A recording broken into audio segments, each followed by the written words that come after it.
Hey, what's up, guys? It's T-Bone here. Welcome back to another episode of playing Legendary Game of Heroes.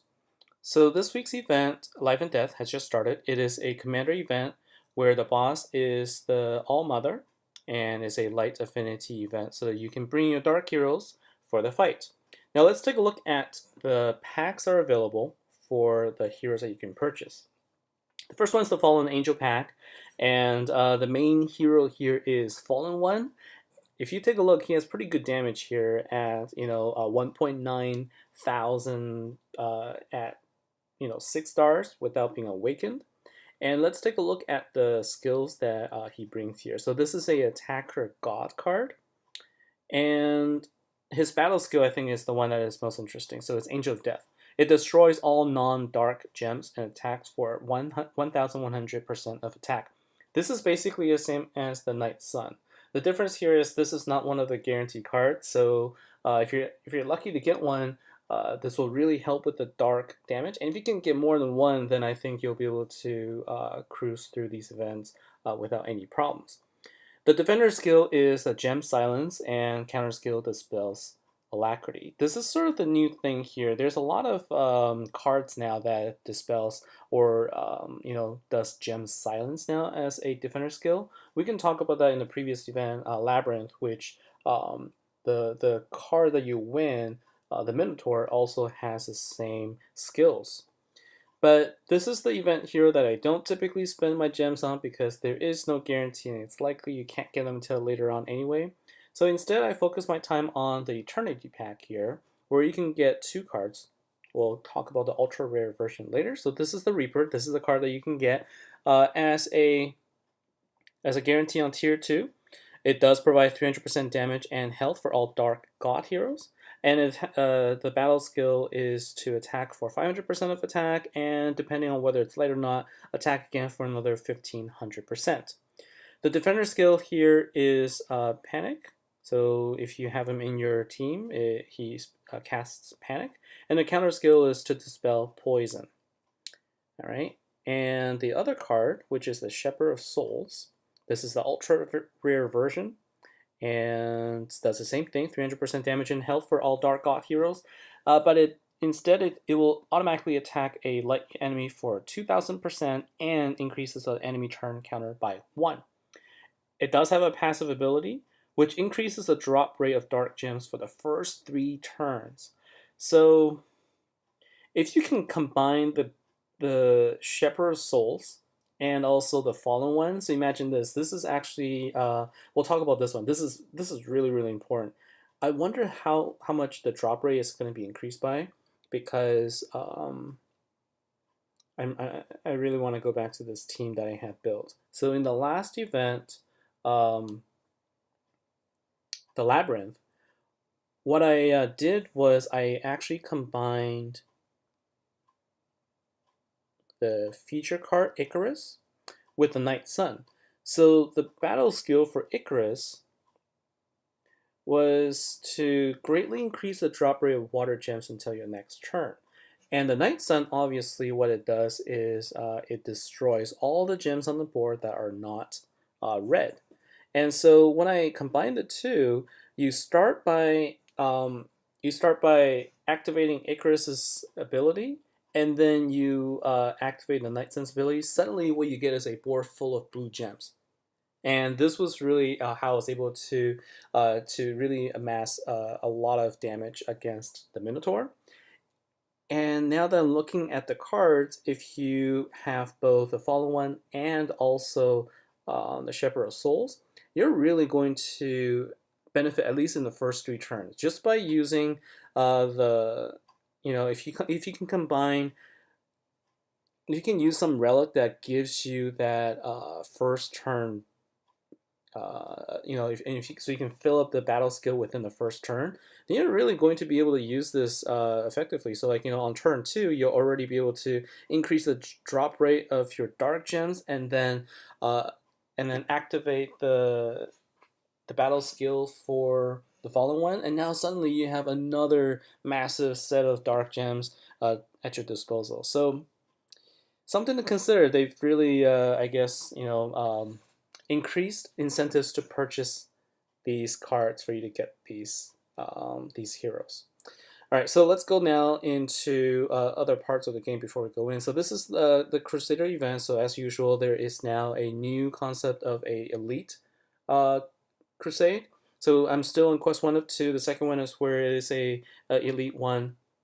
All of them will be five keys at that point, so it does take a long time to get through, but you'll get more trophies and more rewards. I do have 10 keys right now, so let's make sure that we at least use up one of them. So let's go ahead and bring in an ally. It doesn't really matter at this level, but I'm just gonna go and bring in Elmar. So I did get up to tier 3 for the Reaper pack. And I brought in Zoran as my main leader because he does provide 300% damage and health for Dark Warrior heroes, which is what the Reaper is. So perfect. And I also bring in Bastard, another Zoran, which I will replace later, and another Bastard. All right. And for my relic, I have the. I took it out for something earlier. So the Spear of Corellis, which actually does, provide 4 additional gems at the beginning of the battle, which is going to be really useful to power up any battle skills. Okay, so this is my team right now, and then I have Almar. Let's go ahead and battle. So this is a level 3, and so it's not really going to be difficult. It doesn't get difficult really until it's 5 keys or so. But as with all commander events, this is going to be 3 waves. And so the goal here is to simply, go through the first turn by matching all of the gems here. Okay, and let's go ahead and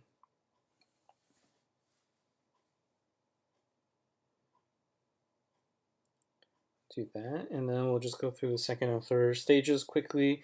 I do want to make sure I'm not wasting time here with the with my keys, because it doesn't regenerate if you have it maxed out or more than maxed out, in which case right now that's what's going on. But let's go through one of them just so I can progress here. I think it gets really interesting later on when I'm in the Elite Crusade to sort of see what kind of so this is the All-Mother. It's kind of cool. So that's what she's holding on to is Earth. So I don't know. It's kind of interesting when you think about the logic here. You're attacking the mother of all life.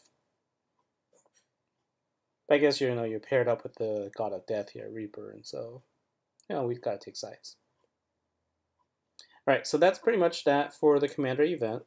It's the same as any of the Crusader events, but there is another twist that they brought in for this particular event. So if you go to the store and take a look at their banner here, so let's go ahead and scroll through. So there's this thing where you're filling the meter. So you can see there's like 4 different global awards that you can collect for this particular event, and then they have this thing called the Global Hourglass Upgrade. So the Hourglass, the Death Hourglass, is another relic that you can collect for free, just like the last time where they introduced the Elite Crusade event. But in order to get these rewards, you have to participate in all the days. So I'll tell you about that. It tells you about it here. Let's go and find it here. No. Is it this one? No.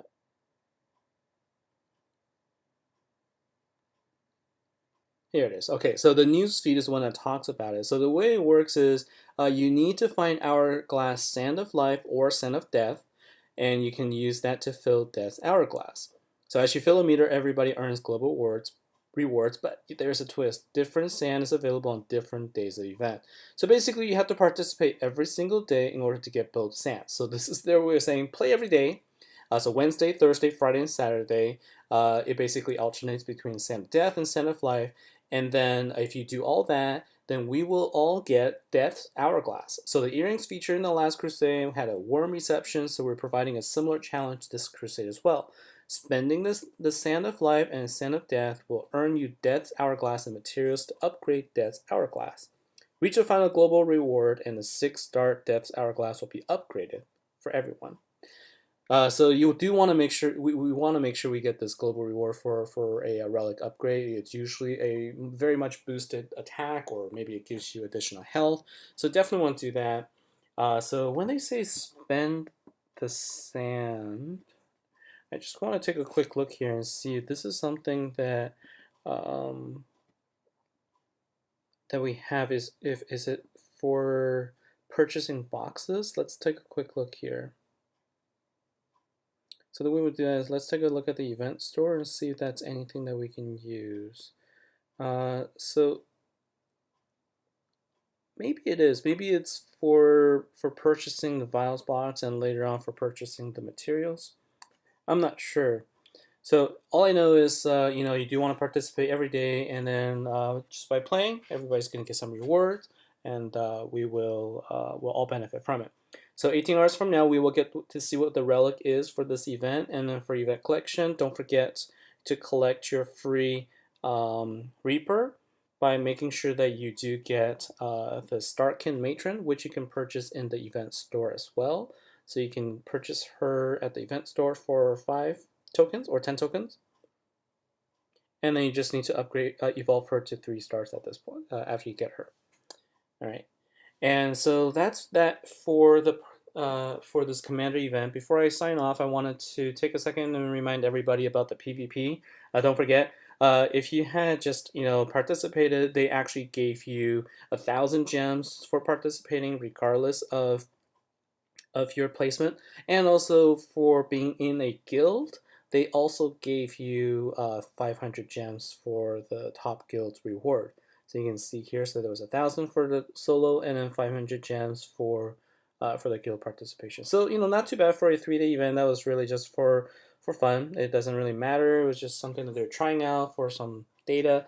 They do need some some tweaks though. I wasn't able to get to the last tower because I only have 3 keys, and there were 5 levels in the tower. And if I don't go through all the levels within 15-minute intervals, I go back to first level of the tower again. So I just kind of gave up on that. So hopefully they'll tweak it a little bit. I thought it was interesting, and I hope they do bring it back with some improvements. So that's it for this particular event review. I will probably do another one later on as I get through the normal crusade. We'll talk more as the levels get tougher, and if I have any changes to my team.